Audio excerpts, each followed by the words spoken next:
Hello, I want to talk to you today about our Quality First Teaching and Learning Charter that we now have at Guilsborough Academy.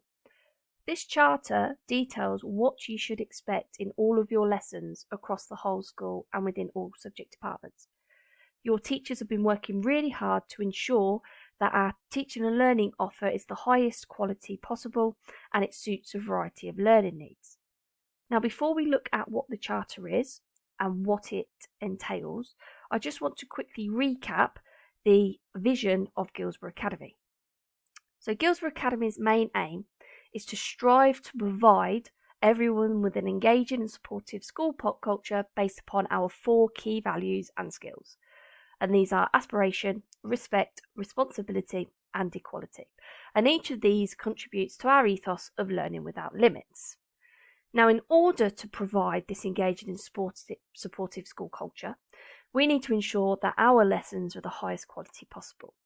And we're going to ensure this by launching our Guilsborough Academy Teaching and Learning Charter. Now, as I've said, this has been previously developed with all departments in mind and will now be our model that we reflect within all lessons going forward. This charter is based on academic research on how students learn best, and it looks at the metacognition and self-regulation of your learning. In other words, getting you to think about how you're learning and why are you learning like that, and what are your strengths and what are your weaknesses within your learning to be able to improve to move forward. So our lessons will be built upon this 5-step model of connect, hook, demonstrate, activate, and evaluate.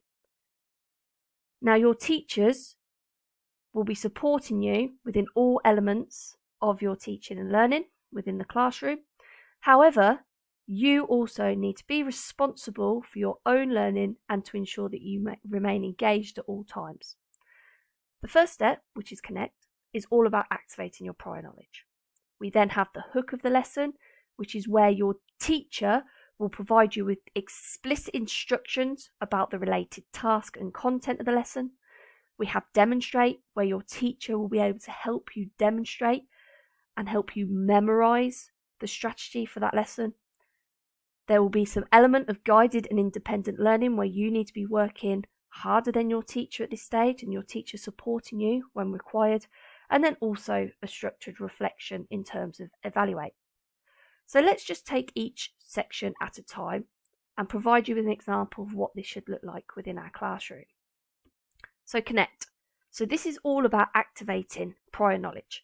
So you all have do now activities that you complete at the beginning of the lessons. This should activate your prior knowledge and enable you to recall or retrieve information that may have been previously learnt or to assess what you already know about the content of the lesson. At this stage, you should be working just as hard as your teacher in able to access your prior knowledge and understanding of the subject at hand. So let's put this into an example. So if we take science as an example, you will need to obviously enter the room and complete your do now starter activity. So this might be a prior knowledge activity on the structure of a plant cell to gauge what your prior knowledge is on this. Okay.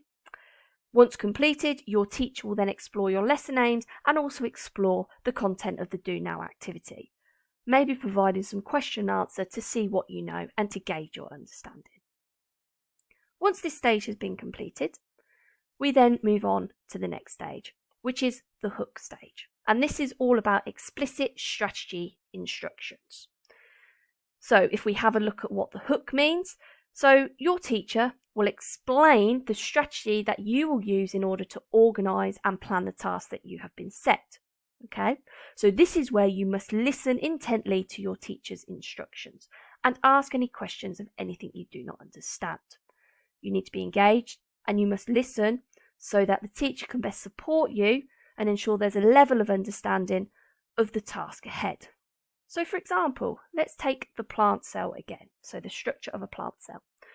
Your teacher will cover the content of the lesson and discuss what the structure of a plant cell is and give guidance and help for you to plan how you be tasked to display this information. For example, they may ask you to draw a diagram and to label the key areas of a plant cell. That's the strategy and the instructions that they are providing you with. and they will cover that through the content within the lesson. So that is your hook. It's given the split strategy that you will be using to be able to display the task, the information that you have been set. We then move on to the next stage, which is the demonstrate stage. In terms of demonstrate, once the content has been covered by your teacher, it's then a case of them modelling this for you, so the explicit task for you, so that you can memorise what the strategy is. So this is all about demonstration. Sometimes the teachers may use themselves to demonstrate, sometimes they may use students within the class to demonstrate. They will also use questions to ensure that you are aware of what you've been asked to do and how you should structure this information within your lesson. Again, you are required to listen to the teacher at this stage and answer any questions when you are asked, or ask any questions if you are unsure. For example, let's apply this to our structure of a plant cell.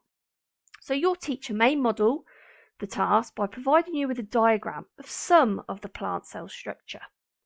You then may be asked questions on your understanding of the plant cell structure and the different labels and maybe the functions of those different areas. And then you may also ask questions if you are unsure at any point. So this will be demonstrated and modelled by your teacher, so you are clear in what you are doing and how you're going to display the key information. Once the demonstrate stage has finished, we'll then move on to the activate stage. So this is all about guided independent learning. The teacher has given you the information, the content, the strategy you need to be able to complete the required task. You will need to work harder than your teacher at this stage through guided and independent practice. Your teacher is there in the room if you have any questions to ask or if you're unsure. But you need to be engaged by independently completing the task that you've been asked to do. This will give your teacher time to circulate to those students where help is needed the most, but to also challenge those students who are finding the task slightly easy or not as demanding as what their level requires. For example, you might be required to complete the structure of a plant cell by drawing and labelling it and potentially exploring the function of a plant cell. Your teacher will then circulate, providing support if you require further guidance on the plant cell structure or to give you sufficient challenge. They may also, if some of you are struggling, model another example of a whole class label for the plant cell. And that might help you even further. Finally, the last stage is about evaluation. So it's evaluate. And this is structured reflection. And this is again when you're reflected solely on your learning. And the effort from this comes from you, with the teacher teasing out from you what you have managed to cover and how you've managed to cover that, and what the importance of that strategy on how you displayed that information is going to help you going forward. You are working harder than your teacher. Okay, so let's apply this to the lesson example. So you will reflect on how appropriate the model of your plant cell structure was. Was it appropriate for the task at hand? Okay, was it correct? And how you might use this structure in future and why. Was that a good way for you to display information? Was it a visual way? Will this help you remember in the future? Does that work for you? So it's all about reflection and making sure that you give an honest reflections so that we can provide teaching and learning strategies to support the needs of all students within our lessons. So just to recap, the Guilsborough Academy Teaching and Learning Charter, okay, is based on a five-stage model that enables you to be involved in your learning at all aspects and provided the necessary support and guidance from our teachers across the Academy to ensure that you can thrive and ultimately learn without limits here at Guilsborough.